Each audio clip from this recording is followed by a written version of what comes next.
콜로라도 시내에서 차로 3시간 이상 떨어진 산타페의 울창한 소나무 숲 깊숙한 곳에 시간이 잊은 듯한 땅이 펼쳐져 있었다. 커다란 철문 위에는 따뜻한 흰색 글씨로 안식처, 버려진 반려동물을 위한 사랑의 공간이라고 적혀 있었다. 간판은 햇볕 아래 뛰노는 개들의 그림으로 장식되어 있었고 그 아래에는 사랑은 모든 상처를 치유합니다 라는 슬로건이 붙어 있었다. 밖에서 보면 부지는 깔끔하게 정돈되어 있었고 산책로를 따라 라벤더가 보라색 꽃을 피우고 있었다. 낡은 픽업트럭 한 대가 멈춰서고 한 남자가 내렸다. 반려동물 사료 배달원인 마이클 씨였다. 그는 주위를 둘러보며 기이한 정적에 미간을 찌푸렸다. 여보세요. 그가 큰 소리로 외쳤다. 누구 계십니까? 계약대로 배달 왔습니다. 아무런 대답이 없었다. 마이클 씨는 상자를 내려놓고 막 떠나려 할 때 안에서 발소리가 울려 퍼졌다. 하얀 가운을 입은 남자가 밝은 얼굴, 말끔하게 넘긴 머리, 그리고 친절한 미소를 지으며 걸어 나왔다. 좋은 아침입니다.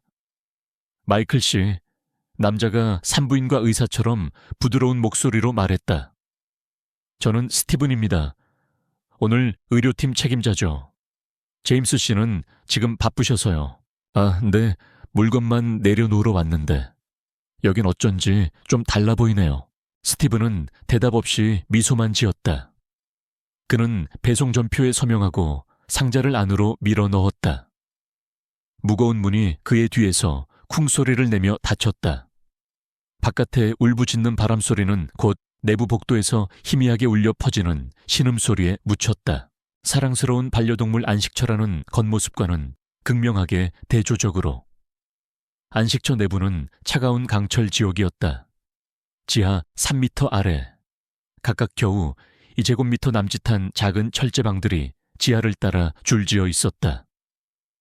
각 우리에는 일련번호, 모니터링 화면, 그리고 바로 위에 카메라가 설치되어 있었다. 공기는 말라붙은 피와 소독약 냄새로 자욱했다. 아미오 10번, 우리. 여전히 약한 떨림 보여요. 신경 전달 수준 89%. 거의 2차 실어럼 준비 완료됐습니다. 여성 기술자 사라가 데이터 보드를 확인하며 보고했다. 약물 실험 전에 죽게 놔두지 마. 개든 아니든. 실험체를 또 잃으면 제임스가 내 가죽을 벗길 거야. 스티븐이 쏴붙였다. 사라는 아무 말 없이 입술을 굳게 다물었다. 줄맨 끝에는 거대한 로트와일러 한 마리가 있었다. 칠흑 같은 검은색 가슴팍은 피로 얼룩져 있었다. 금속 와이어가 두개골에 직접 연결되어 벽의 제어 상자에 장착된 작은 장치와 이어져 있었다. 아이디 번호, 디종종, 이름. 렉스, 제어 장치 없이는 가까이 가지 마세요. 사라가 경고했다. 지난주에 창살을 깨끗하게 물어뜯어서 다른 개를 죽였어요. 렉스는 눈을 반쯤 감은 채 가만히 누워 있었다. 한쪽 귀는 이전의 정의 충격으로 타서 축 늘어져 있었다. 갑자기 천장 스피커에서 기이한 차임벨 소리가 울렸다. 띵 렉스. 기억 자극 테스트 시작. 전기파동 A 사람 전송. 고음의 날카로운 비명소리가 터져 나왔다. 렉스의 온몸이 격렬하게 경련했다. 그는 개가 아니라 마치 악몽에 사로잡힌 인간이 지르는 듯한 울부짖음을 토해냈다. 화면에는 그의 생체 신호가 급상승하며 혼란스럽게 요동쳤다. 사라는 마른 침을 삼켰다. 오, 세상에 또 클라라의 기억을 자극하고 있어, 정말로. 스티븐은 고개를 끄덕이며 중얼거렸다. 제임스는 거기에 집착해. 그는 그 개가 모든 것을 기억한다고 믿고 있어. 그리고 기억한다면 기술을 통해 그걸 재현할 수 있다고 생각하지. 사라는 몸을 떨며 외면했다. 시설의 누구도 클라라라는 이름을 너무 자주 언급하려 하지 않았다. 클라라 윌슨, 21세, 수의학과 졸업반 6년 전. 이상주의와 밝은 미소로 가득 차 이곳 안식처에 왔다. 클라라는 렉스가 버려진 강아지였을 때 직접 키웠다. 수백 마리의 동물들이 칩을 이식받고 약물 실험을 당하는 동안 그녀는 비밀리에 렉스만은 건드리지 않았다. 그녀는 그를 나의 강인한 꼬마라고 불렀고 매일 저녁 그의 머리를 쓰다듬어 주곤 했다. 렉스, 무서워하지 마. 내가 여기서 꺼내줄게. 하지만 클라라는 진실을 발견했다. 안식처는 동물을 구조하는 곳이 아니었다. 암시장 연구소와 중운사 단체에 팔리는 불법 신경 약물 실험 대상으로 만들고 있었다. 어느 날 클라라는 범죄 증거 데이터가 담긴 USB 드라이브를 훔쳐내는데 성공했다. 떨리는 손으로 그녀는 제임스의 사무실로 걸어 들어갔다. 이러시면 안 돼요. 그들이 당신을 죽일 거예요. 제임스, 아니, 클라라. 제임스가 문을 닫았다. 그들이 너를 죽일 거야. 그녀의 비명은 그의 손에 의해 묻혔다. 문 바로 밖에 서 있던 렉스가 자물쇠를 부수고 달려들었다. 그는 제임스의 팔에 이빨을 박아 넣어 그를 쓰러뜨리고 피를 흘리게 했다. 하지만 제임스는 간신히 테이저건을 잡아 반복해서 발사했다. 그날 이후로 렉스는 더 이상 렉스가 아니었다. 그는 지하실로 끌려가 뇌관에 직접 연결되는 칩을 이식받고 기억 왜곡 약물을 주입받았으며 사랑하는 클라라가 목 졸려 살해된 후 생물 폐기물 소각로에서 불태워지는 바로 그 순간의 기억을 반복해서 되살리도록 강요당했다.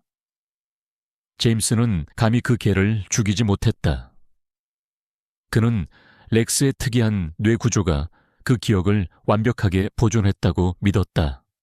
살아있는 하드 드라이브. 하지만 동시에 그는 마치 휴면 상태의 분노를 두려워하듯 그것을 두려워했다. 너무 오래 살 필요는 없어. 제임스는 전날 우리 영상을 검토하며 말했다.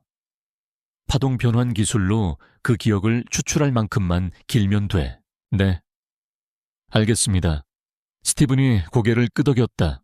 어둠 속에서 렉스가 다시 울부짖었다. 그 소리는 짖는 소리도 으르렁거리는 소리도 아니었다. 그것은 인간의 울음소리에 더 가까웠다. 찢어지고 절박하며 자신의 고통조차 명명할 수 없는 소리.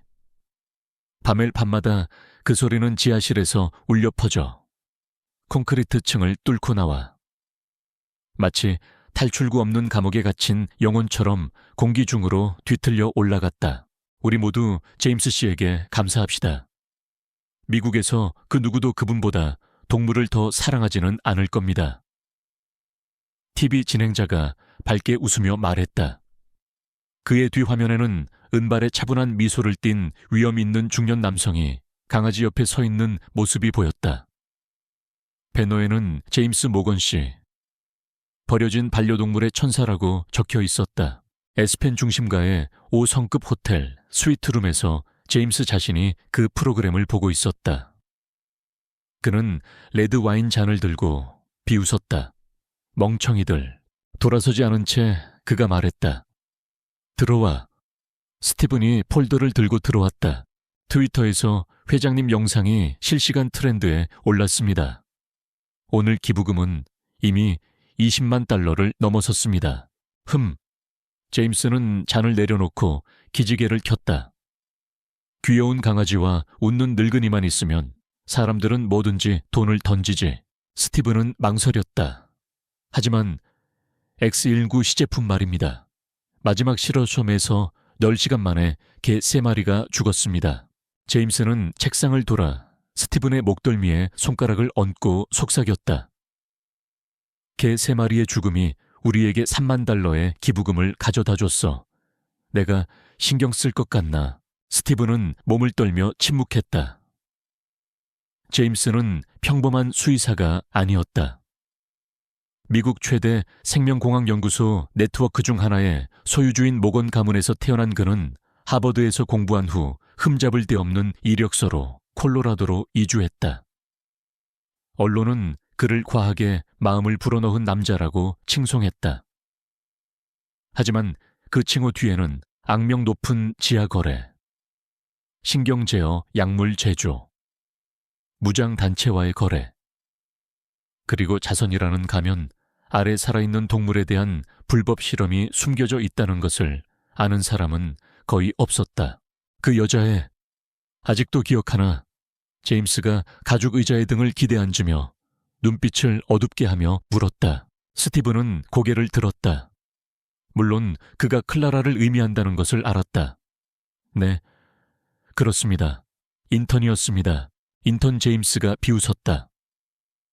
연민이 세상을 구할 수 있다고 생각한 어리석은 여자애였지.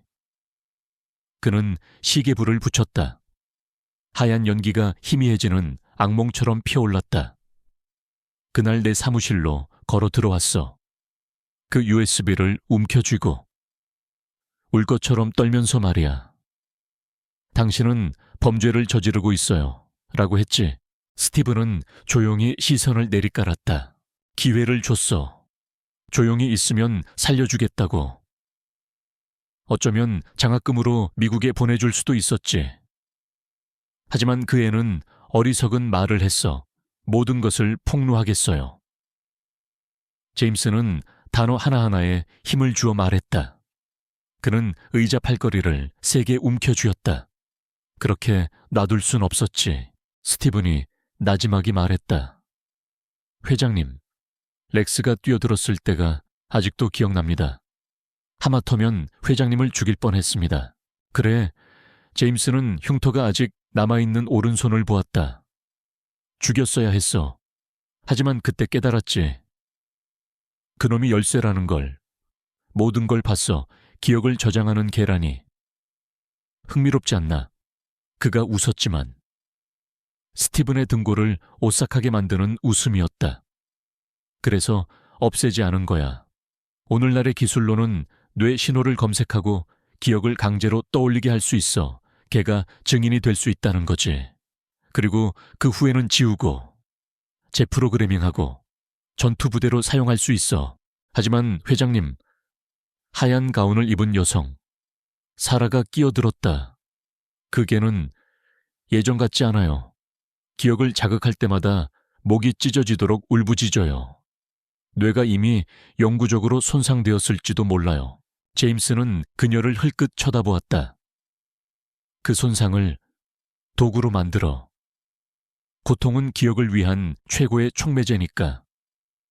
사라는 침묵했다. 제임스는 제어판으로 이동하여 안식처의 실시간 화면을 열었다. 카메라에는 렉스가 눈이 흐릿한 채 가만히 누워 있었고 뇌로 전송되는 전기 자극의 리듬에 맞춰 몸이 약간씩 경련하는 모습이 보였다. 렉스 제임스가 속삭였다. 너는 내가 곧 정복할 세계로 가는 관문이다. 사라는 창백해졌다. 그녀는 밤에 렉스가 울부짖는 소리를 들을 때마다 클라라의 눈, 말없이 고통스러워하며 그들 앞에서 희미해져 가던 그 눈을 떠올린다는 것을 감히 인정하지 못했다. 윤리 따위로 내게 설교하지 마.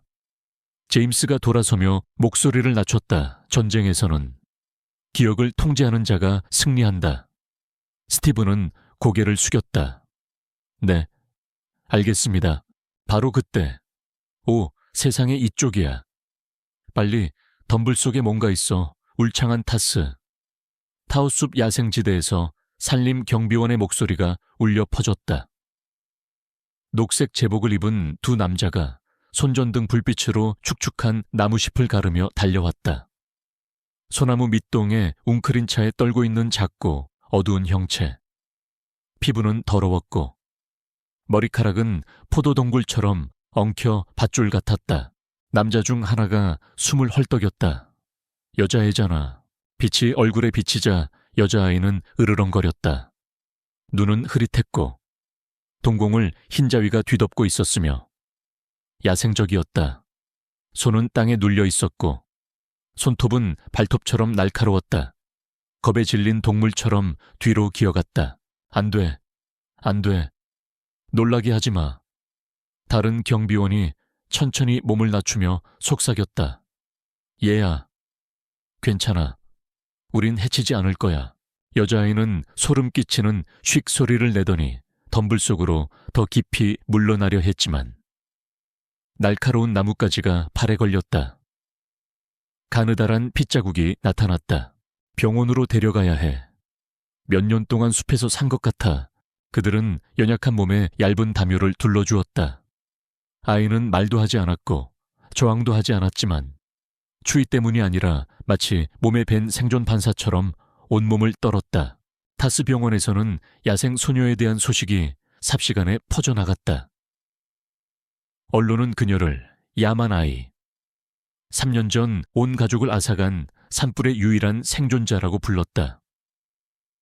세이브 더 칠드런 USA 출신의 병원장 리처드 해리스 박사가 직접 그 사건을 맡았다. 소녀의 부모는 윌리엄과 루시 테일러입니다. 둘 다 6월 산불로 사망했습니다. 아이는 지금까지 실종 상태였습니다. 수간호사가 보고했다. 3년 동안 혼자 숲에서 살았습니다. 리처드는 눈썹을 치켜 올렸다. 인간과의 접촉 흔적이 전혀 없어.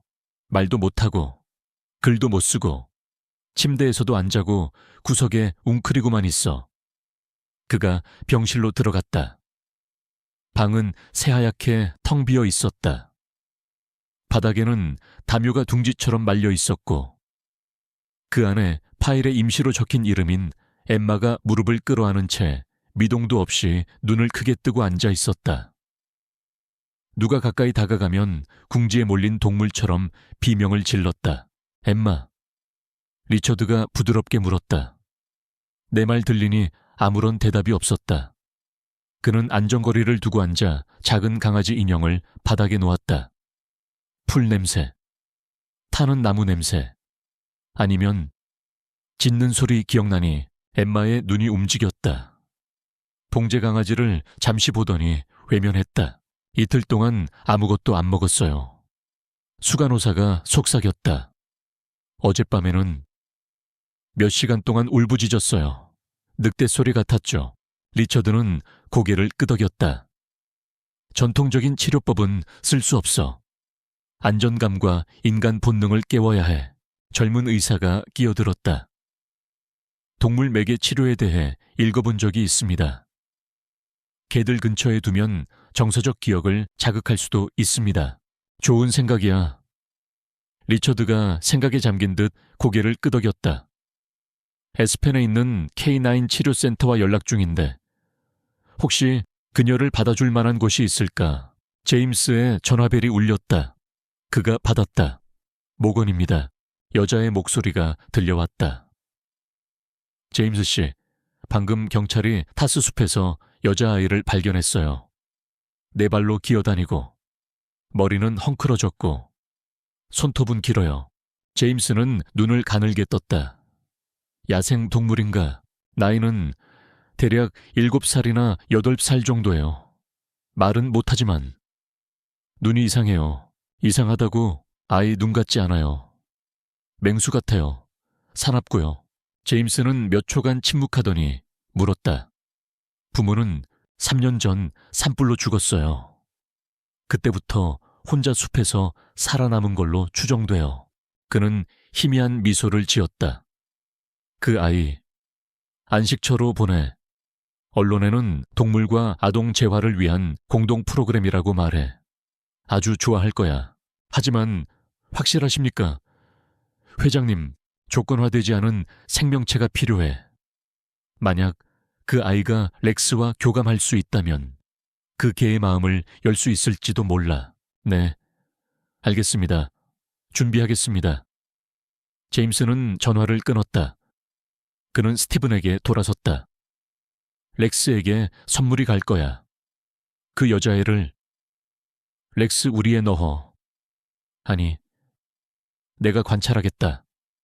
만약 그 애가 이 쓸모없는 어른들이 못했던 일을 해낸다면 우린 미국 어느 연구소보다 더 멀리 나아갈 수 있을 거야. 제임스는 클래식 음악을 틀었다. 피아노 선율이 방 안을 감돌았다. 그의 마음속에서는 이미 게임이 시작되고 있었다. 이틀 후 하얀색 수송 차량 한 대가 안식처 정문 앞에 멈춰 섰다. 엠마는 병원복이 아닌 헐렁한 회색 후드티를 입고 있었다. 안전벨트에 묶인 채 모든 사람의 시선을 피하고 있었다. 그녀 옆에는 부드럽게 말린 갈색 머리와 친절한 눈빛을 가진 35세의 사회복지사 메리가 앉아 있었다. 엠마. 그녀가 말했다. 이곳이 너를 도와줄 거라는 거. 아니, 침묵, 개들을 보게 될 거야. 아주 많이 털을 빗겨주거나 그냥 자는 모습을 지켜볼 수도 있어. 여전히 아무런 반응이 없었다. 메리는 한숨을 쉬었다. 벤이 멈추자 문이 열리고 하얀 버튼다운 셔츠를 입은 남자가 내렸다. 스티븐이었다. 안식처에 오신 것을 환영합니다. 그가 부드럽게 말했다. 이곳이 그녀의 임시 거처가 될 겁니다. 메리는 고개를 끄덕였다. 저는 메리 마틴입니다. 이 아이는 엠마고요. 심각한 심리적 외상을 겪고 있다는 점을 기억해 주세요. 강제적인 상호작용이나 밝은 빛, 그리고 갑작스러운 자극은 절대 안 됩니다. 스티븐은 마치 과학자가 표본을 검사하듯 엠마를 훑어보며 미소 지었다. 물론입니다. 저희는 그녀를 위한 특별 구역을 마련해 두었습니다. 아주 조용하고 나무가 많으며 강아지 사육장과 가깝죠. 메리는 망설였다. 정기적인 확인을 원합니다. 물론이죠. 스티븐이 대답했다. 저희는 항상 투명합니다. 안으로 들어서자. 엠마는 긴 복도를 따라 안내되었다. 그녀는 누구도 쳐다보지 않았고 거의 움직이지 않았으며 멀리서 계집에서 울려 퍼지는 울음소리가 들릴 때마다 가끔씩 몸을 떨 뿐이었다. 그들은 유리문이 달린 작은 방, 하얀 침대, 나무 테이블, 그리고 뒤뜰 정원이 내다보이는 창문 앞에 멈춰 섰다. 내 방이야. 스티븐이 말했다. 여기서 네가 하고 싶은 건 뭐든지 해도 돼. 엠마는 안으로 들어섰다. 그녀는 말도 하지 않았고 질문도 하지 않았다. 천천히 방구석으로 걸어가 무릎을 꿇고 얼굴을 벽에 기댄 채 공처럼 몸을 웅크렸다. 메리는 그 광경에 가슴이 아팠다. 제가 만나본 어떤 아이와도 달라요. 그녀가 스티븐에게 속삭였다. 하지만 저 눈빛은 미친 사람의 눈이 아니에요. 끔찍한 것을 본 사람의 눈이죠. 스티븐은 희미하게 미소 지을 뿐이었다. 어쩌면 그럴지도. 안식처에서의 첫날 밤. 바람은 길 잃은 영혼들이 돌아갈 길을 찾는 것처럼 안식처 밖에서 울부짖었다. 비가 양철 지붕을 두드려 무겁고 규칙적인 쿵쿵 소리를 냈다. 어두컴컴한 건물 깊숙한 곳. 작은 형체가 축축한 복도를 걸어가고 있었다. 엠마였다. 맨발이었다. 차가운 빗물이 발가락 사이로 스며들었지만 그녀는 움찔하지 않았다. 마치 보이지 않는 한 점을 향해 이끌리듯 걸었고 눈은 제한구역에 붉은 경고등이 깜빡이는 복도 끝에 고정되어 있었다. 생명위험. 제한구역이라고 표시된 강철문이 스르르 열렸다. 전자자물쇠에서 금속성의 딸깍 소리가 울렸다. 엠마는 암호를 입력하지 않았다. 그날 일찍 그녀가 그 앞에 말없이 서서 마치 무의식적으로 암호 순서를 익히듯 불빛과 같은 리듬으로 눈을 깜빡였을 때부터 시스템은 잠금 해제된 상태로 남아있었다. 안은 칠흑같이 어두웠고 생체 모니터 화면과 뇌파 표시기에 희미한 불빛만이 비추고 있었다. 공기는 얼음처럼 차가웠고 소독약과 말라붙은 피 냄새로 가득했다. 마지막 우리, 그곳에 렉스가 있었다. 거대한 로트와일러가 디정유견 우리 안에 가만히 누워 있었다. 주먹만 한 금속 장치가 머리에 고정되어 있었고 전선은 벽에 장착된 프로세서로 이어져 있었다. 모니터에는 불규칙한 뇌파가 표시되었다. 희미해지는 심장 박동처럼 날카로운 스파이크와 평탄한 선. 전기선은 신경 충격이 전달될 때마다 지글거리는 소리를 냈다. 엠마는 눈도 깜빡이지 않고 흔들림 없이 가만히 서 있었다. 그녀의 눈이 렉스의 눈과 마주쳤다. 기이한 순간. 그 맹수는 고개를 들었다. 짖지도 으르렁거리지도 않았다. 눈은 충혈되어 흐릿했고 마치 정신붕괴를 겪는 사람의 눈 같았다. 하지만 그 시선은 말 못하는 아이. 엠마의 형체에 고정되자 바뀌었다. 그녀의 검은 눈은 깊고 고요했으며 마치 금이 간 오래된 거울처럼 자신이 겪었던 똑같은 고통을 비추고 있었다. 아무도 말하지 않았다. 그들은 어둠 속에서 서로를 응시했다. 아무도 움직이지 않았다. 아무 소리도 없었다. 단지 두 존재. 하나는 인간, 하나는 동물. 둘 다 인간성을 상실한 채 마침내 서로 들어맞는 두 개의 부서진 조각처럼 마주보고 있었다. 바람이 벽 틈으로 휙 소리를 내며 지나갔고 렉스의 낮은 신음소리와 섞여 저주받은 영혼의 구슬픈 울음소리처럼 들렸다. 위쪽 관제실에서는 경보음이 부드럽게 울리기 시작했다. 스티븐은 제한구역 불빛이 깜빡이는 것을 보고 미간을 찌푸렸다. 누가 안에 있나 그가 물었다. 사라가 재빨리 감시 화면을 켰다. 모니터에는 엠마가 렉스의 우리 바로 앞에 서 있는 모습이 보였다. 오, 세상에 그 여자애야. 어떻게 들어간 거지? 안 돼, 스티븐이 소리쳤다. 만약 공격당하면 제임스가 우리 모두를 죽일 거야 지금. 당장 우리 잠금장치 작동시켜. 사라가 비명을 질렀다. 안 돼요. 지금 시스템을 건드리면 역펄스가 발생할 수 있어요. 렉스가 광란 상태에 빠질 수도 있다고요. 그럼 어떻게? 스티븐은 관제실에서 뛰쳐나가 무정의에 대고 소리쳤다. 모든 직원, 비상상황 제한구역으로 보고하라. 비살상 무기만 사용. 계집 안에서 렉스가 부드럽게 으르렁거리기 시작했다.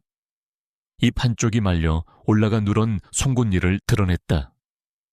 몸은 당겨진 활처럼 긴장했다. 엠마는 물러서지 않았다. 그녀는 고개를 숙이고 앉아 천천히 손바닥을 위로 향하게 하여 손을 내밀었다. 말도, 갑작스러운 움직임도 없이 그저 열린 몸짓이었다. 렉스가 낮게 으르렁거렸다. 그의 눈은 여전히 붉게 타오르고 있었다. 시스템을 통해 파동이 흘렀다. 그의 몸이 경련했지만 그는 울부짖지 않았다. 대신 코를 킁킁거렸다. 바깥의 빗소리가 맹수의 가슴 깊은 곳에서 울려 퍼지는 천둥 같은 소리와 섞였다. 1분, 2분, 갑자기 렉스가 고개를 숙였다. 그는 천천히 세 걸음 앞으로 나아가더니 엠마 앞 강철 바닥에 납작 엎드렸다. 카메라가 모든 것을 포착했다. 사라의 입이 떡 벌어졌다. 말도 안 돼. 스티븐은 얼어붙은 채 떨리는 목소리로 말했다. 걔가 여자에게 복종했어. 엠마는 그를 바라보았다. 그녀의 눈에는 승리감도 놀라움도 없었다. 단지 무언가 고대적인 것, 마치 항상 알고 있었다는 듯한 눈빛이었다. 그녀는 마치 늑대 새끼가 어미에게 인사하듯 좀 부드럽게 고개를 숙여 화답했다. 그러더니 예고도 없이 엠마는 렉스의 머리에 손을 얹었다. 정의 충격도 공격적인 반응도 없었다. 단지 동물의 가슴에서 깊은 한숨이 흘러나왔을 뿐. 마치 몇 년 만에 처음으로 긴장을 풀도록 허락받은 듯했다. 엠마는 말 대신 감정이 가득 담긴 숨결로 속삭였다. 나도 자유를 잃었어. 그 순간. 그들은 서로를 이해하는 듯했다. 복도에서 요란한 발소리가 울려 퍼졌다. 스티븐과 4명의 경비원이 전기 충격기와 방패를 들고 뛰어 들어왔다. 물러서 여자애가 위험해. 안 돼요. 사라가 소리쳤다. 멈춰요 보세요. 엠마가 두 상처 입은 영혼이 온기를 나누듯 했다. 렉스의 이마에 자신의 이마를 대고 있는 모습을 보자 모두가 얼어붙었다. 스티븐은 창백한 얼굴로 무기를 내렸다. 이건 규약이 없어. 이건 변칙이야. 그들 뒤의 문이 다시 벌컥 열렸다. 제임스가 나타났다. 빠르게 걸어오며 가죽 구두가 비에 젖은 바닥에 첨벙거렸고 그의 얼굴은 강철처럼 굳어 있었다. 도대체 여기서 무슨 일이 벌어지고 있는 거야? 그가 으르렁거렸다. 스티븐은 즉시 차렷 자세를 취했다. 회장님, 여자아이가 제한구역에 들어갔습니다. 그리고 렉스가 그녀에게 복종했습니다. 아니, 그건 불가능해. 제임스가 단어 하나하나를 씹어뱉으며 우리 쪽으로 다가왔다. 그는 엠마가 여전히 렉스 옆에 앉아 맹수의 목에 가볍게 손을 얹고 있는 것을 보았다. 당장 그 애를 끌어내 그가 고함쳤다. 카메라 영상 지우고 모든 걸 봉쇄해. 사라가 나섰다. 제임스 씨, 제발 내 말 못 들었어. 봉쇄하고 그 여자애를 격리시켜. 다시는 렉스에게 접근시키지 마. 스티븐은 망설였다. 지금 당장. 젠장. 2명의 경비원이 달려들어 엠마를 잡았다. 렉스는 귀청이 터질 듯한 포효를 내뱉으며 달려들려 했지만 머리에 달린 장치가 붉게 빛나며 몸에 충격을 가해 그를 바닥에 내동댕이 쳤다. 입에서 피가 흘러나왔다. 엠마는 끌려가면서도 작은 손을 여전히 맹수를 향해 뻗고 있었다. 안 돼. 사라가 비명을 질렀다. 그들은 유대감을 형성했어요. 갈라놓지 마세요. 제임스는 다가가 그녀의 뺨을 세게 때렸다. 닥쳐. 이 순간부터. 저 여자애는 위험 요소다. 지하실에 가둬. 접촉 금지, 조리된 음식 금지, 빛도 금지. 스티븐은 마른 침을 삼켰다. 회장님, 그 아이는 아직 어린애입니다. 제임스는 가까이 다가와 낮고 차가운 목소리로 말했다. 그러니까 더더욱 통제해야지. 만약 그 애가 동물의 영혼을 열 수 있다면 기억도 전송할 수 있다는 뜻이야. 그리고 나는 그 기억들이 새어나가는 걸 원치 않아. 알겠나? 스티븐은 대답할 수 없었다. 엠마는 묶인 채 어두운 복도로 끌려갔다. 그녀는 비명을 지르지도 저항하지도 않았다. 단 한 번. 강철 바닥에 쓰러져 머리 주위에 피가 고인 렉스를 돌아보았을 뿐이다. 그녀의 눈은 생기가 없었지만 깊은 곳에서 무언가가 솟아오르고 있었다. 분노도 두려움도 아닌 각성이었다. 엠마는 곰팡 내 나는 복도를 야생 동물처럼 끌려갔다. 두 손은 쇠사슬로 등 뒤에 묶여 차가운 콘크리트에 긁히며 핏자국을 남겼다. 작은 얼굴은 바닥에 눌린 채 돌처럼 눈을 뜨고 깜빡이지 않았다. 조심해. 꼬마가 물 수도 있어. 경비원 하나가 소리쳤다. 내 손이나 물어뜯어. 젠장 걔한테서 떼어낸 이후로 줄곧 석상 같았다고 다른 경비원이 떨리는 목소리로 대답했다. 그들 뒤에서 사라가 땀에 흠뻑 젖은 채 뒤쫓아왔다. 잠깐만요. 제발 기다려주세요. 제임스 씨와 얘기하게 해주세요. 제발 멈춰요. 직접 명령이야. 지하실 경비원이 쏘아붙였다. 강철 문을 발로 차 열고는 엠마를 칠흑같이 어두운 방 안으로 던져 넣었다. 콘크리트 벽. 창문도 없이 천장에서 터질 듯 매달린 깜빡이는 정우 하나뿐이었다. 쾅 쇠문이 닫혔다. 빗장이 걸리는 긁히는 소리가 마치 관 뚜껑이 닫히는 것처럼 울려 퍼졌다. 관제실에서 제임스는 책상에 기댄 채 모니터에 시선을 고정했다. 화면에는 엠마가 구석에 미동도 없이 누워 있었고 등은 피에 젖어 있었다. 사라가 숨을 헐떡이며 뛰어들어왔다. 이러실 순 없어요. 그 애는 아직 어린애라고요. 제임스는 그녀에게 돌아섰다. 그의 목소리는 얼음장처럼 차가웠다.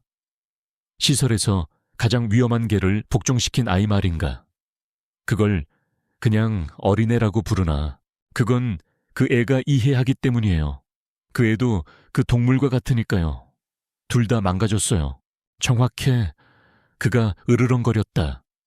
그리고 너무 깊이 망가져서 생물학적 한계를 넘어섰지. 지금부터 그 애는 더 이상 어린애가 아니야. 고도의 신경 연결 씨앗을 품은 피엄체다. 그 애한테 무슨 짓을 하실 건가요? 사라가 떨리는 목소리로 물었다. 제임스는 팔짱을 끼고 천천히 말했다. 오늘부터 그 여자애는 모든 동물로부터 완전히 격리될 것이다. 빚도 상호작용도 없이 오직 나름식만으로 사회적 의식을 서서히 벗겨낼 것이다. 그 애를 동물로 만들고 계시는군요. 아니, 도구로 만들고 있는 거다. 사라는 입을 벌린 채 비틀거리며 뒤로 물러섰다. 당신은 미쳤어요. 제임스가 앞으로 다가섰다. 그의 시선은 빙하처럼 차가웠다. 나는 과학자이지. 성직자가 아니야. 그의 말은 그 어떤 반박도 허용하지 않는 최종 선고와 같았다. 스티븐은 창백한 얼굴로 고개를 숙인 채 서 있었고 사라는 절망감에 휩싸여 주저앉았다. 지하실의 어둠 속에서 또 다른 영혼이 서서히 부서져 가고 있었다. 지하실의 어둠 속에서 며칠이 흘렀다. 깜빡이는 정우만이 유일한 빛이었고 문 아래 틈으로 날고기 두 덩어리가 밀려 들어왔다. 핏줄과 힘줄이 선명한 새빨간 고깃덩어리. 엠마는 처음에는 아무런 반응도 보이지 않았다. 스피커를 통해 스티븐의 단조로운 목소리가 울려 퍼졌다. 제임스의 명령이었는지 아니면 그녀를 시험하려는 의도였는지 알 수 없었다. 먹어. 안 그러면 굶어 죽을 거야. 반응 없음. 아무도 널 구하러 오지 않아. 렉스는 곧 기억이 지워질 거야. 널 기억하지 못할 거라고. 보이는 건 뭐든지 공격할 테지. 침묵. 네가 특별하다고 생각하나 아니야. 넌 그냥 변종일 뿐이야. 인간과 야생의 잡종, 다른 모든 것들처럼 착취당할 뿐이라고. 엠마가 천천히 고개를 돌렸다. 그녀의 눈은 더 이상 공허하지 않았다. 증오로 불타고 있었다. 스티븐은 망설였다. 이유는 알 수 없었지만 그는 그 눈빛이 두려웠다. 그날 밤 사라는 몰래 관제실로 들어가 엠마와 렉스의 영상을 찾으려 했지만 데이터는 이미 삭제된 후였다. 너무 늦었어. 등 뒤에서 스티븐의 목소리가 들렸다. 이걸 계속 무시할 건가요? 사라가 쏘아붙였다. 저 아이를 구해야 해요. 제임스는 자신에게 반항하는 사람은 누구도 용서하지 않아. 스티븐이 속삭였다. 하지만 만약 그 애가 탈출할 방법이 있다면 막지는 않겠어. 사라가 고개를 들었다. 무슨 말씀이세요? 내일 밤 지하실 시스템이 새로운 약물 프로토콜을 업로드하기 위해 재설정될 거야. 그동안 문 잠금 장치가 120초 동안 열릴 거고 그의 목소리에는 미약하지만 분명한 결의가 담겨 있었다. 다음 날 아침 제임스는 커피 한 잔을 들고 하품하며 관제실로 들어섰다. 렉스는 어때? 그가 물었다. 전기 투여량을 늘렸습니다. 뇌가 일시적인 위축을 보이기 시작했습니다. 스티븐이 대답했다. 좋아. 그 여자애는 아직 안 먹었나? 사라는 있습니다. 완벽해. 제임스가 비웃었다. 오늘 밤 T02 샘플을 주사할 거야. 개들이 제 피부를 물어뜯게 만드는 바로 그 약물이지. 만약 살아남는다면. 야생의 정신이 순종 인간의 뇌보다 더 잘 견딜 수 있다는 걸 증명하는 셈이 될 테니까. 사라의 얼굴이 창백해졌다. 그걸 사용하시겠다고요? 그녀가 속삭였다. 사용할 거냐고. 당연하지. 제임스가 날카롭게 말했다. 위대함은 약한 자들을 위한 게 아니야. 밤 지하실 엠마는 방 중앙 강철틀에 팔이 묶인 채 매달려 있었다. 눈을 태울 듯한 눈부신 빛이 얼굴에 쏟아졌다. 제임스가 방호복을 입은 2명의 기술자와 함께 들어왔다. 주사 준비해. 그가 명령했다. 스티븐은 말없이 밖에 서 있었고 사라도 주먹을 쥔 채 입술을 떨며 그곳에 있었다. 그 애는 죽을 거예요. 그녀가 속삭였다. 내가 생각하는 만큼 강하다면 아니겠지. 제임스가 낄낄거렸다. 바늘이 엠마의 팔을 꿰뚫었다. 그녀는 격렬하게 몸부림쳤다. 몸이 경련했고 입에서 피가 흘러나왔다. 눈은 흰자위를 드러냈고 사진은 번개 맞은 헝겊 인형처럼 떨렸다. 제임스는 그녀 앞에 서서 얼굴을 뚫어지게 쳐다보았다. 기분이 어때 아픈가? 반응 없음. 할 말 없어. 네가 특별하다고 생각했는데. 여전히 침묵. 제임스는 손을 들어 엠마의 뺨을 때렸다. 대답해. 사라가 흐느낌을 터뜨렸다. 바로 그 순간 멀리서 낮게 울리는 소리가 울려 퍼졌다. 모니터가 붉게 전멸했다. 렉스가 맨 끝 우리에서 울부짖고 있었다. 하지만 평범한 울음소리가 아니었다. 마치 불폭풍 속에서 인간이 지르는 비명 같았다. 사라가 공포에 질려 숨을 헐떡였다. 말도 안 돼. 스티븐이 소리쳤다. 전압이 계측 범위를 벗어났어요. 뇌가 반동 반응을 보이고 있습니다. 제임스가 비명을 질렀다. 닥쳐, 전원 차단해. 기술자는 너무 늦었다. 렉스의 머리에 달린 칩에서 불꽃이 튀더니 작은 폭발음과 함께 터져버렸다. 벽에 장착된 제어 장치가 불꽃을 튀기며 터졌다. 카메라에는 렉스가 벌떡 일어섰다가 다시 서는 모습이 보였다. 두 눈에서 피가 흘러나왔지만 그는 쓰러지지 않았다. 울부짖지도 않았다. 그저 으르렁거리더니 우리를 부수고 나왔다. 금속이 휘어지는 날카로운 소리가 건물 전체에 울려 퍼졌다. 스티븐이 외쳤다. 지하실 문 지금 당장. 제임스는 창백해졌지만 이미 늦었다. 렉스는 자유였다. 안식처 전체에 경보음이 울려 퍼졌다. 붉은 불빛이 발작처럼 복도를 따라 깜빡였다. 사이렌은 고통 속에 울부짖는 영혼들처럼 비명을 질렀다. 사라가 핏기 없는 얼굴로 관제실로 뛰어들어왔다. 걔가 나왔어요. 스티븐은 정지화면 모니터에 시선을 고정한 채 얼어붙어 있었다. 알고 있어. 알고도 아무것도 안 했어요. 사라가 소리쳤다. 지하실로 가고 있어요. 이렇게 오래 살아남을 줄은 몰랐어. 스티븐이 거의 혼잣말처럼 중얼거렸다. 5년 동안 고문당하고 수백 가지 시험 약물을 주입받았어. 뇌는 파괴되었어야 해. 하지만 아니었잖아요. 사라가 이를 악물고 쉭쉭거렸다.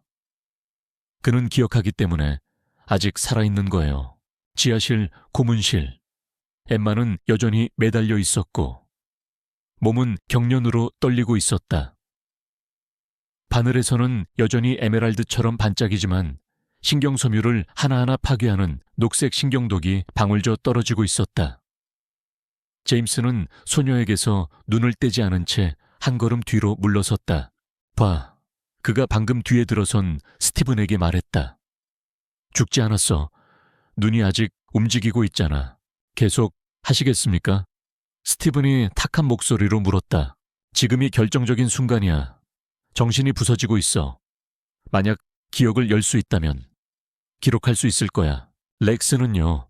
상관없어. 저층을 벗어날 순 없어. 문은 강철 생체 인식 잠금 장치니까. 바로 그때 쿵바닥이 격렬하게 흔들렸다. 제임스가 얼어붙었다. 방금 뭐였지? 스티븐이 재빨리 보조 모니터를 흘끗 보았다. 지하실 카메라 중 하나가 깨져 화면이 피로 얼룩져 있었다. 말도 안 돼. 그가 속삭였다. 모든 문을 부수고 있어. 제임스가 으르렁거렸다. 모든 걸 잠가 경비원들을 지하실로 보내 사라가 뛰어들어왔다.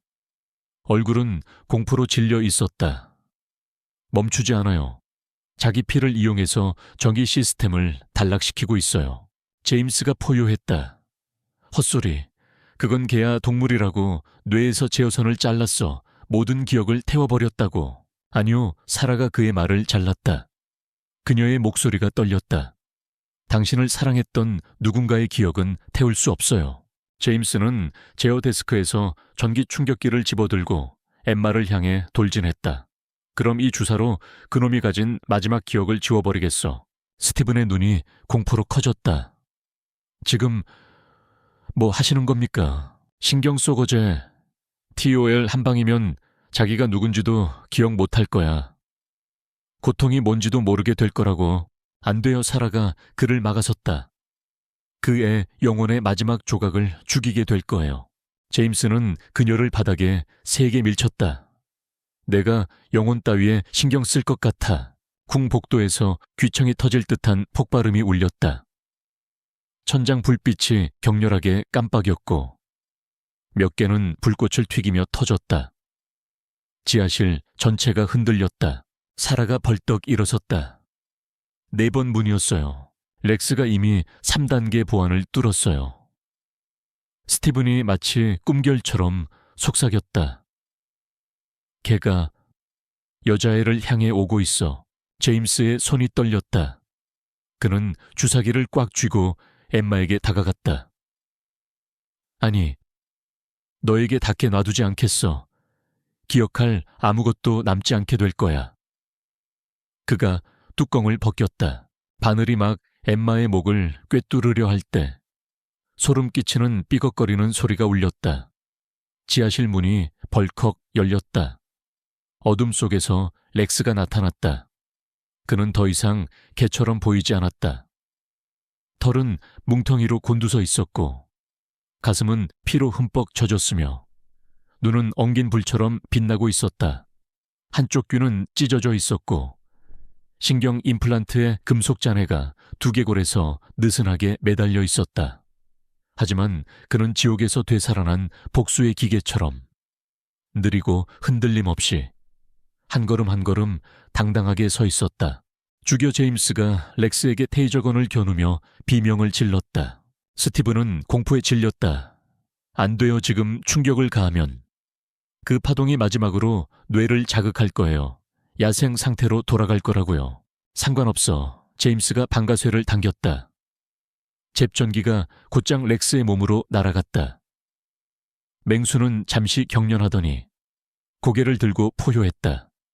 마치 수천 개의 영혼이 한꺼번에 울부짖는 듯한.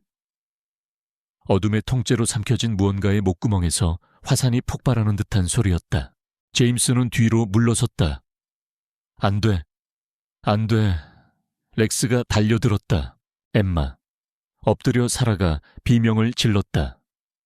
소녀는 여전히 매달려 있었지만 처음으로 눈에서 눈물 한 방울이 떨어졌다. 렉스는 스티븐을 지나쳐 철제 선반에 부딪혔다. 강철이 갈라졌다. 주사기가 제임스의 손에서 떨어져 바닥에서 산산조각 났다. 물러서 스티븐이 제임스를 뒤로 밀며 소리쳤다. 너무 늦었다. 렉스는 강철 틀을 넘어뜨리고 다시 포효했다.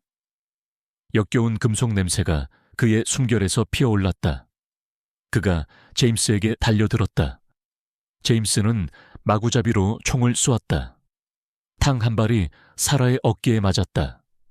탕 다른 한 발이 스티븐의 귀를 스쳤다. 탕 더 이상 시간이 없었다. 쾅 렉스가 제임스를 덮쳤고 턱이 그의 목에 잠겼다. 역겨운 부러지는 소리. 피가 천장에 흩뿌려졌다. 비명은 목구멍 중간에서 끊겼다. 제임스는 몸부림치며 팔을 허우적거렸고 눈은 튀어나왔지만 로트와일러의 복수심에 찬 힘을 견딜 수 있는 것은 아무것도 없었다. 마지막 한 번의 잡아당김. 그의 목이 부러졌다. 사라는 어깨에서 피를 흘리며 엠마에게 기어갔다. 여자애가 살아있어. 그녀가 속삭였다. 스티븐은 무릎을 꿇고 중얼거렸다. 오, 세상에. 오, 세상에. 렉스는 활떡였다. 그는 천천히 돌아서서 엠마에게 다가가 부드럽게 그녀의 손을 핥았다. 엠마는 희미한 숨을 내쉬었다. 입술이 움직였지만 아무 말도 나오지 않았다. 천장 불빛이 마지막으로 한번 깜빡이더니 꺼졌다. 어둠이 방을 삼켰다. 벽에 그을린 제어판에서 연기가 피어올랐다. 지하실 전체가 비상등의 깜빡이는 맥박에 붉게 빛났다. 공기는 피, 화학약품, 그리고 그을린 살점 냄새가 뒤섞여 숨막힐 듯이 자욱했다. 렉스는 폐허가 된 방 중앙에 서 있었다. 주둥이는 피로 흠뻑 젖었고 숨 쉴 때마다 고통에 찬 신음소리가 새어나왔다. 바닥에는 제임스의 시체가 목이 뜯긴 채 힘없이 누워 있었고 눈은 불신감에 커져 있었으며 입은 자신의 운명에 대한 충격으로 얼어붙은 채 벌어져 있었다. 엠마는 아직 한쪽 팔이 묶여 있었다. 어깨에서 피를 흘리는 사라가 철제 선반에서 그녀를 끌어내리려 애썼다. 조금만 더 버텨. 그녀의 목소리가 갈라졌다. 스티븐이 다가와 창백한 얼굴, 떨리는 손으로 자물쇠를 풀었다. 내가 풀게. 자, 움직이지 마. 조심해요. 사라가 외쳤다. 세 번째 걸쇠가 녹슬었어요 당기면 뚝 금속이 갈라졌다. 엠마는 고통에 몸을 웅크리며 바닥으로 쓰러졌다. 사라는 무릎을 꿇고 소녀를 안았다. 엠마, 내 말 들어. 이제 안전해. 알겠니? 엠마가 천천히 눈을 떴다. 입술은 갈라졌고 입계는 핏자국이 묻어 있었다. 나 괜찮아? 발견된 이후 두 번째로 말을 한 것이었다. 스티븐이 속삭였다. 방금 말을 했다고. 하지만 그들이 기뻐하기도 전에 목구멍에서 울리는 소리가 들렸다. 렉스가 한쪽 무릎을 꿇고 쓰러졌다. 가슴에서 검은 피가 굵게 흘러나왔다. 오, 세상에. 사라가 흐느꼈다. 총에 맞았어. 제임스가 마구 쏘았을 때. 한 발이 가슴에 맞았어. 스티븐은 공포에 질려 뒤로 물러섰다. 지혈해야 해. 죽게 놔두지 않을 거야. 사라가 으르렁거렸다. 그가 한 모든 일 후에 절대로. 렉스는 엠마를 향해 몸을 질질 끌었고 차갑고 축축한 코를 그녀의 손바닥에 눌렀다. 엠마는 손을 들어 부드럽게 그의 머리를 만졌다. 그 순간 그는 더 이상 괴물이 아니었다. 더 이상 실화롬 대상도 아니었다. 단지 자신을 여전히 아껴주는 유일한 영혼 곁에서 죽을 자리를 찾는 살아있는 존재일 뿐이었다. 복도 밖에서 요란한 발소리가 울려 퍼졌다. 대응팀이 왔어요. 사라가 소리쳤다. 빨리 엠마와 렉스를 여기서 데리고 나가야 해요. 스티븐은 공포에 질렸다. 그들이 모두 죽일 거예요. 누가 무고한지 신경 안 쓴다고요. 그럼 마지막으로 한 번 더 시도하는 거야. 사라가 벽 뒤쪽에 비상 레버를 당기며 쏘아붙였다. 지하실 북쪽 출구였다.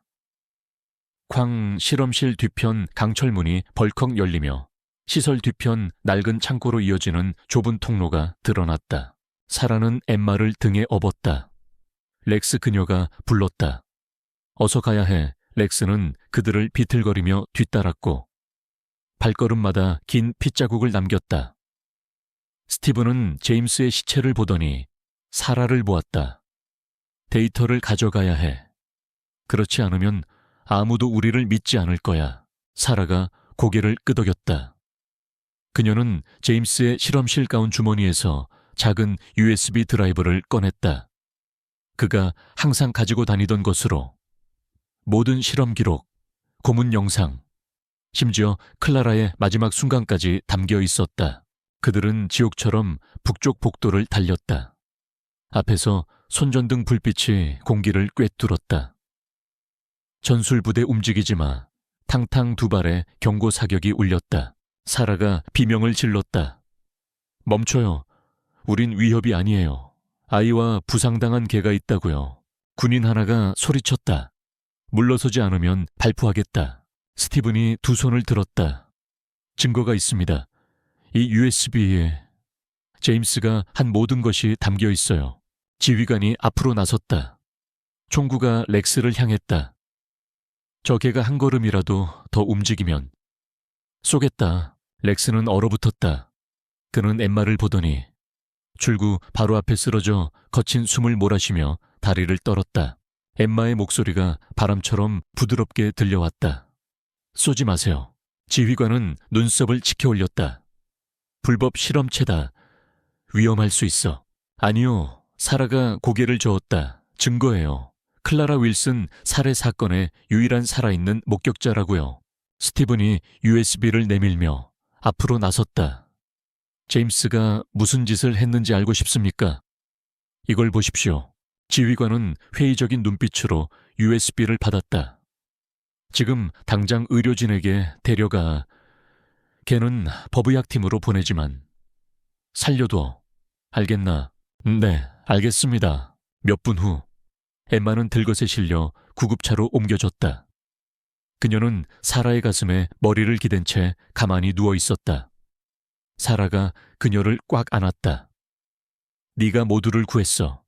알고 있지. 엠마는 대답하지 않았다. 창밖으로 렉스가 피투성이가 되었지만 여전히 고개를 빳빳이 들고 다른 들것에 실리는 모습을 보았다. 문이 닫히기 전 그녀의 입술이 마지막으로 한번 움직였다. 우리 탈출한 거야. 사라는 눈물을 주체하지 못하고 고개를 숙였다. 아니, 하지만 우린 살아있어. 문이 닫혔다. 그들 뒤로 지하실 폐허에서 검은 연기가 피어오르기 시작했다. 한때 반려동물의 천국이라 불리던 안식처가 무너지고 있었다. 구급차가 멀어지자 사라가 다시 한번 소녀를 내려다보았다. 엠마, 그녀가 속삭였다. 렉스가 왜 제임스를 갈기갈기 찢었는지 아니, 엠마가 아주 천천히 고개를 돌렸다. 그녀의 눈에는 3년간의 어둠이 담겨 있었다. 그가 엄마를 죽였으니까. 사라가 얼어붙었다. 너 모든 걸 기억하는구나. 엠마가 작게 고개를 끄덕였다. 클라라. 그분 이름은 클라라였어. 그리고 난 어렸을 때 그분이 날 보던 눈빛을 기억해. 렉스의 등을 쓰다듬던 그분 손길을 기억해. 비가 올 때마다 노래하시던 그분 목소리를 기억해. 사라는 자신이 듣고 있는 것을 믿을 수 없었다. 하지만 너는 누구니? 엠마는 눈을 감았다. 나는 클라라가 한때 구했던 아이야. 살해당하기 전에. 그분이 나를 숲에 숨겨주셨어. 그게 내가 빛을 본 마지막 순간이었어. 사라에게는 할 말이 없었다. 구급차는 밤을 가르며 달렸다. 그들 뒤로 안식처의 폐허는 잿더미로 변해가고 있었다. 새벽이 완전히 밝아오기 전이었지만 아침의 밝은 주황색 빛은 이미 산타페 종합병원의 유리창을 통해 스며들고 있었다. 이른 바람은 약간의 한기를 품고 있었지만 안식처에서의 지옥 같던 밤이 남긴 잊히지 않는 오사카메는 비할 바가 못 되었다. 응급실, 사무실, 한 줄의 의사들이 병원 침대를 둘러싸고 있었다.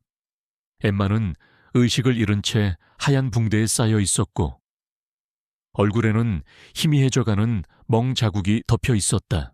맥박은 아직 있고 혈압은 안정적이지만 심박수가 낮습니다. 수석의사 알렉산더 카터 박사가 두꺼운 의료 차트를 넘기며 말했다. 깨어날 기미는 있나요? 간호사가 물었다. 불분명합니다. 하지만 뇌는 여전히 소리에 반응하고 있어요. 시간이 필요할 뿐입니다. 방구석에서 사라는 실험실 가운에 말라붙은 피가 묻은 채 어깨에는 붕대를 감고 피로로 붉어진 눈으로 의자에 구부정하게 앉아 있었다. 그녀 옆에는 스티븐이 모든 것을 걸고 구해낸 실험 데이터가 담긴 USB를 여전히 움켜쥔 채 고개를 숙이고 앉아 있었다. 간호사가 조용히 들어왔다. 경찰서장 토마스 윌슨 씨께서 오셨습니다. 밖에서 기다리고 계십니다. 알렉산더는 고개를 끄덕였다. 들여보내세요. 문이 열렸다. 50대 남자가 깔끔한 제복을 입고 엄숙한 얼굴로 들어섰다. 클라라 윌슨의 아버지, 토마스 윌슨이었다. 사라가 즉시 일어섰다. 윌슨 서장님, 저 드릴 말씀이 없습니다. 토마스는 그녀를 바라보았다. 그의 표정은 분노가 아니라 슬픔에 짓눌려 있었다. 당신이 사라인가? 네, 제가 클라라의 죽음을 목격한 사람입니다. 구할 수 없었어요. 그는 즉시 대답하지 않았다. 대신 엠마의 침대로 다가가 한동안 소녀를 내려다보았다. 그리고 이 아이는 엠마입니다. 사라가 떨리는 목소리로 대답했다. 숲에 버려졌던 아이죠. 하지만 클라라의 개인 렉스를 구했어요. 그리고 그 덕분에 따님은 마침내 누명을 벗게 되었습니다. 토마스는 엠마의 이마에 부드럽게 손을 얹고 속삭였다. 내 딸 기억에 한 조각을 붙잡아줘서 고맙다. 산타페 경찰서에는 언론이 몰려들었다. CNN, 뉴욕타임스, NPR과 같은 주요 언론사들이 모두 참석했다. 기자회견실 안, 토마스 윌슨 서장이 마이크 열 앞에 서 있었고 그의 손 아래에는 파일이 놓여 있었다. 신사숙녀 여러분, 그가 단호하고 분명한 목소리로 시작했다. 오늘 우리는 오랫동안 버려진 반려동물의 안식처로 알려졌던 안식처라는 시설에 관한 공식 조사 결과를 발표합니다. 방안은 죽은 듯이 조용해졌다. 완전한 조사를 수행하고 파괴된 제어 시스템에서 데이터를 추출하고 USB 파일을 검토한 결과 3만여 개 이상의 비디오와 92개의 불법 실험 기록을 발견했습니다. 그가 사진 한 장을 들어올렸다. 그 중에는 제 딸 클라라 윌슨이 약물 투여, 협박을 당하고 궁극적으로 안식처의 책임자인 제임스 모건에게 살해당하는 영상도 포함되어 있습니다. 한 기자가 벌떡 일어섰다. 직접적인 증거가 있습니까? 토마스는 목이 메인 목소리로 고개를 끄덕였다. 고해상도 음성 포함 영상입니다.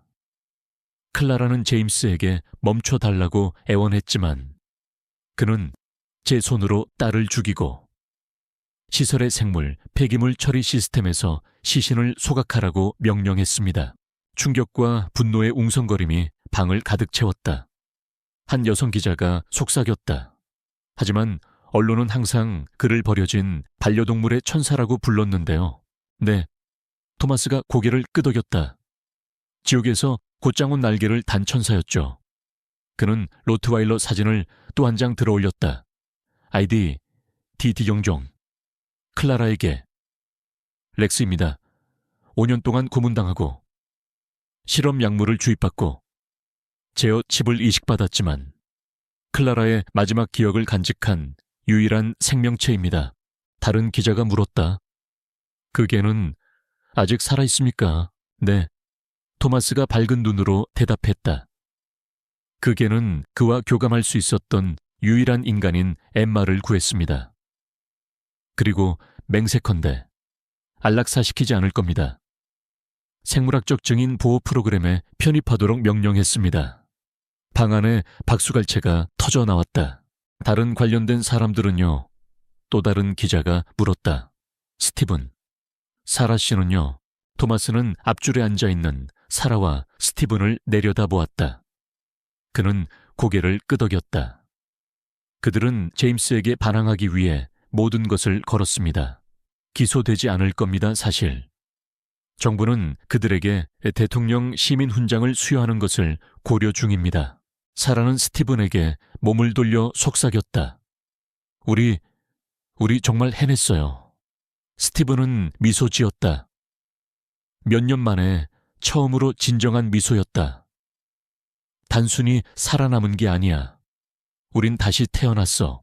산타페 병원 수의과. 특별 격리실. 렉스는 양쪽에 연결된 4개의 수행 라인과 함께 스테인리스 스틸 테이블에 누워 있었고 심장 모니터는 꾸준히 울리고 있었다. 총알이 가슴을 꿰뚫었던 상처에는 여전히 두꺼운 붕대가 감겨 있었다. 문이 열렸다. 토마스 윌슨이 행동수약 과장인 엘리자베스 미첼 박사와 함께 들어왔다. 서장님, 엘리자베스가 부드럽게 말했다. 회복 중이지만 뭔가 이상해요. 토마스는 눈썹을 치켜 올렸다. 뭔데요? 아무도 만지게 하질 않아요. 엠마를 제외하고는요. 서장님도. 저도 안 돼요. 엘리자베스가 한숨을 쉬었다. 하지만 엠마가 방에 들어오면 심박수가 즉시 안정돼요. 몇 시간이고 자기 옆에 앉아있게 하죠. 전혀 반응이 없어요. 토마스는 평온하게 쉬고 있는 맹수를 바라보았다. 그 핏빛 붉은 눈에는 틀림없이 인간적인 무언가가 담겨 있었다. 과학으로는 설명할 수 없는 유대감을 공유하고 있군. 그가 조용히 말했다. 엘리자베스는 고개를 끄덕였다. 통제가 아니에요. 공감이죠. 토마스는 숨을 내쉬더니 말했다. 다음 주부터 렉스와 엠마를 함께 치료하고 싶소. 우리도. 구속복도. 더 이상의 약물도 없이요. 엘리자베스는 미소 지었다. 처음으로. 살아있는 증거 조각을 살아있는 존재처럼 치료하는군요. 토마스가 살짝 고개를 끄덕였다. 그게는 아무도 감히 하지 못했던 일. 내 딸이 끝내지 못했던 일을 해냈으니까. 그날 밤 특별치료병동에서 엠마는 렉스 옆에 조용히 누워 있었다. 머리는 잠든 개의 등에 기대고 있었다. 창밖에서는 병원 정원의 라벤더 향기를 시른 바람이 속삭이듯 지나갔다. 사라가 조용히 들어와 잠시 서 있었다. 괜찮니? 그녀가 물었다. 엠마는 살짝 고개를 끄덕였다. 뭘 좀 가져왔어. 사라가 CL이라는 한 단어가 새겨진 녹색계 목걸이를 내밀었다. 이건 클라라가 어렸을 때 렉스에게 준 목걸이야. 천둥을 무서워했거든. 비가 올 때마다 클라라는 그를 안고 말했지. 무서워하지 마. 이제 이름이 생겼잖아. 이름이 있다는 건 누군가 네가 집에 돌아오기를 기다리고 있다는 뜻이야. 엠마는 목걸이를 받아들었고 눈에는 눈물이 고였다. 지금 다시 걸어줄게요. 사라는 미소 지었다. 그래, 이제부터 그는 이름 없는 존재가 아니니까. 가족이니까. 일주일 후 전국 방송 앵커는 몇 초간 침묵하더니 말을 이었다. 한때 인도적 보호의 모델로 칭송받았으나 동물 실험을 위한 지옥 같은 실험실로 폭로된 안식처에 대한 끔찍한 폭로 이후 미국 전역은 여전히 충격에 휩싸여 있습니다. 조사와 독점 보도가 계속해서 나오고 있습니다. 그리고 가장 중요한 증인은 한때 말을 하지 못했던 한 소녀입니다. 산타페 동물치료센터. 그날 아침은 달랐다. 엠마는 하얀 스웨터를 입고 있었고 머리는 짧게 단정하게 잘랐으며 얼굴은 깨끗했지만 손목에는 여전히 희미한 멍 자국이 남아 있었다. 그녀는 안뜰에 조용히 앉아 무릎 위에 작은 강아지 털을 부드럽게 빗질하고 있었다. 사라가 따뜻한 우유 2잔을 들고 다가왔다. 일찍 일어났네. 그녀가 미소 지었다. 엠마는 돌아보지 않았다. 그저 조용히 고개를 끄덕였다. 우유 가져왔어. 하나는 너를 위해. 하나는 렉스를 위해. 이름소리에 엠마가 고개를 들었다. 마지막 수술 후에 렉스 심장이 안정되고 있어. 사라가 부드럽게 말했다. 오늘 왼쪽 다리 붕대를 풀 거라고 의사 선생님이 말씀하셨어. 엠마는 다시 몸을 숙여 강아지 털을 계속 빗질했다. 그녀의 목소리는 산들바람처럼 가벼웠다. 렉스는 밝은 빛을 싫어해요. 지난번에 누가 얼굴에 비췄을 때 움찔했어요. 사라는 그녀 옆에 앉아 잔을 건넸다. 이제 정말 모든 걸 기억하는구나. 엠마는 고개를 끄덕였다. 말을 안 해서, 똑바로 서지 않아서, 침대에서 자지 않아서 내가 개인 줄 알았던 때도 있었어요. 넌 개가 아니야. 사라가 촉촉한 눈으로 말했다. 넌 사람이야. 아주 용감한 어린 소녀지. 용감하고 싶지 않아요. 그냥 두렵지 않게 살고 싶어요. 그날 오후 일반 치료실에서 엘리자베스 미첼 박사가 렉스의 상처를 확인하고 있었다. 착하다. 너무 많이 움직이지 마. 그냥 붕대만 풀 거야. 그녀는 개의 배를 부드럽게 쓰다듬으며 거주층을 하나씩 조심스럽게 벗겨냈다. 렉스는 부드럽게 숨을 쉬며 가만히 누워 있었다. 엘리자베스가 사라를 흘끗 보았다. 엠마가 붕대 풀 때 여기 있을 건가요? 어제 저한테 물어봤거든요. 올 거예요. 사라가 대답했다. 고집을 부렸어요. 문이 열렸다. 엠마가 낡은 봉제 인형을 들고 걸어 들어왔다. 병원에 도착했을 때 사라가 준 첫 번째 선물이었다. 잠잘 때 안고 자라고 가져왔어요. 엘리자베스는 미소 지었다. 아마 좋아할 거예요. 엠마가 가까이 다가가 이제는 마른 상처를 보았다. 만져봐도 돼요. 엘리자베스가 고개를 끄덕였다.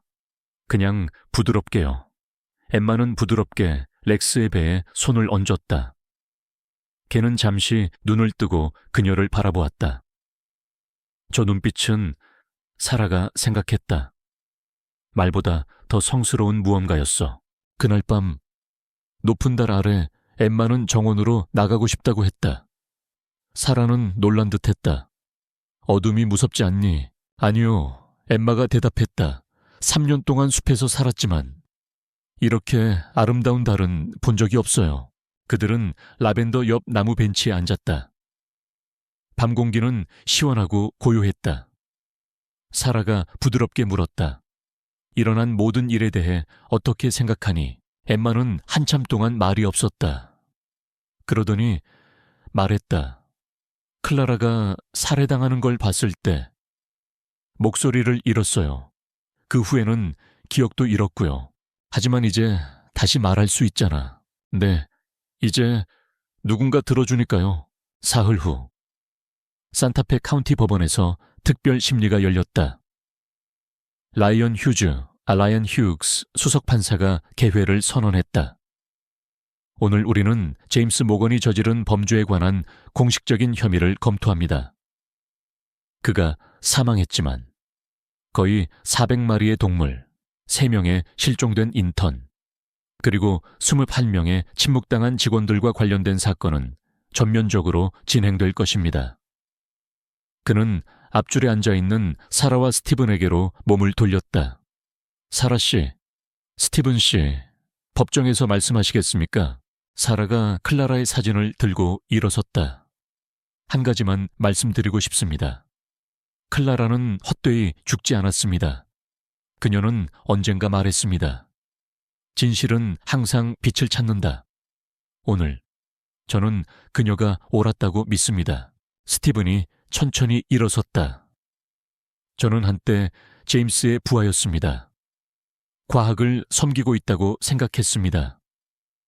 하지만 5년 동안 고문당한 개가 마지막 숨결로 아이를 보호하는 것을 보고 저는 제임스가 사랑을 결코 이해하지 못했다는 것을 깨달았습니다. 그는 사랑을 느껴본 적이 없기 때문입니다. 재판 일주일 후 산타페 병원은 정원에서 작은 기념식을 열었다. 기자도 정치인도 없이 오직 생존자들만 있었다. 엠마는 하얀 드레스를 입고 렉스의 목줄을 잡고 있었다. 그는 더 이상 다리 보호대가 필요 없었다. 사라는 렉스가 아직 강아지였을 때 클라라가 그를 안고 웃고 있는 새로 인화된 사진을 들고 그녀 옆에 서 있었다. 토마스 윌슨 서장이 다가왔다. 그녀가 우리를 볼 수 있다고 생각하니 엠마가 물었다. 토마스는 목이 메인 목소리로 고개를 끄덕였다. 볼 수 있어. 그리고 널 자랑스러워할 거야. 엠마는 처음으로 경례를 올렸다. 토마스는 눈물이 글썽이며 미소 지었다. 그리고 그녀의 아버지도 자랑스럽단다. 그날 저녁 병원 뒤뜰에서 살아는 엠마에게 잠자리 이야기를 들려주었다. 옛날에 그녀가 속삭였다. 무리를 잃은 작은 늑대가 살았단다. 눈 속을, 숲 속을, 지옥 속을 헤맸지. 어느 날 날개가 부러진 작은 새를 만났어. 둘 다 말을 못했고 날지도 못했고 울부짖지도 못했지. 하지만 서로의 곁에 머무는 법은 알았단다. 그 다음엔 어떻게 됐어요? 엠마가 졸린 눈으로 물었다. 어느 날 그들은 자랐어.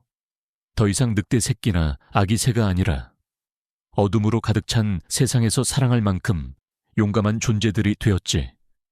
엠마는 미소 지으며 눈을 감았다. 그리고 말 못하던 작은 소녀는 말을 배우게 되었단다. 사라가 그녀의 머리를 쓰다듬으며 속삭였다. 그래, 이제 누군가 들어주니까. 렉스는 그들 옆에 누워 엠마의 다리에 머리를 기댄 채 눈을 반쯤 감고 있었다. 바람이 나무를 스쳤다. 그날 밤 고통의 울부짖음은 없었고 함께 지옥을 걸어 나온 두 영혼의 규칙적인 숨소리만이 들려왔다.